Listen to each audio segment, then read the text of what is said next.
धम्मचक्र प्रवर्तन दिनाचे औचित्य साधत सोलापुरात सामाजिक बांधिलकीची प्रेरणादायी उपक्रमांची मालिका राबवण्यात आली।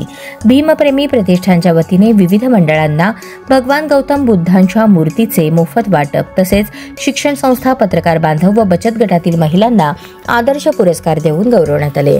फडकुले सभागृह सोलापूर येथील भीमप्रेमी प्रतिष्ठानच्या वतीने धम्मचक्र प्रवर्तन दिनानिमित्त खास कार्यक्रमाचे आयोजन करण्यात आले। या कार्यक्रमात प्रमुख पाहुणे म्हणून सरकारी वकील प्रदीप सिंह राजपूत, बसवेश्वर प्रतिष्ठानचे संस्थापक श्रीशैल हत्तुरे, पत्रकार कृती समिती अध्यक्ष आप्पासाहेब लंगोटे, सामाजिक कार्यकर्ते राजू हौशेट्टी, युवा उद्योजक श्रीनिवास बनसोडे, बसवराज पंचेट्टी, अल्पसंख्याक विभागाचे उपाध्यक्ष अहमद शेख, भीमप्रेमी प्रतिष्ठानचे संस्थापक अध्यक्ष विजू नागमोडे आदी मान्यवर उपस्थित होते।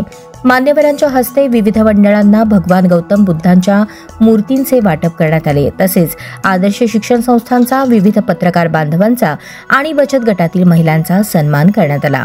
कार्यक्रमाचे अध्यक्ष प्रदीप सिंह राजपूत यांनी मनोगत व्यक्त करताना जगाला युद्धाची नाही तर बुद्धांची गरज आहे, तसेच बुद्ध धम्म का करू स्वीकार, मानव मानव एक समान अशा संदेशाद्वारे शांतता, बंधुता व मानवतेचा संदेश दिला।